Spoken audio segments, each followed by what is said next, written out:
you very much. It was a pleasure serving you today. Thank you. Hi there, good morning. How can I help you? Can I have a cardamom bun? Of course. And a mocha, please. And a mocha, great. So that's £2.50. Well, £3, that'll be £5.50, please. Can I see some ID?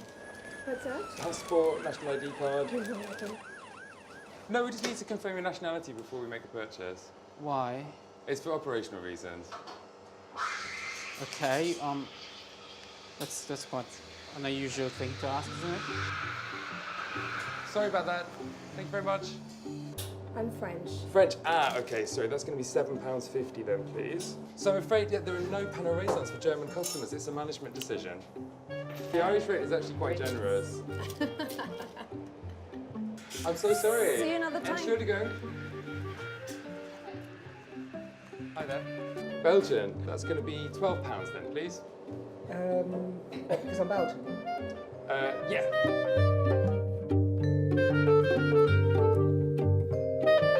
Can I still pay the standard rate, please? No, that would be £7.50, please. And if you could just fill in the form, and then your coffee and pastry ready at the end. Thank you. There we go. I can take the money for it here, but you'll have to go around the corner to actually collect it. That's because of the Singaporean side.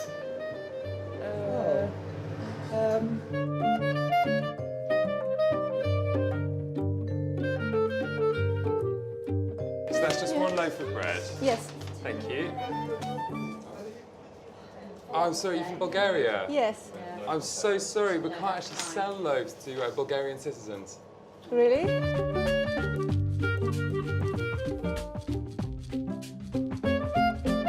been doing this for a while. It's like an industry standard practice, actually. Where? Oh, absolutely everywhere. Can I just check your nationality, please? Italian. Sorry. Could you just hand me the loaf, please? Yeah, unfortunately, we can't sell to Italians. I'm so sorry. Wow, that was just like mental.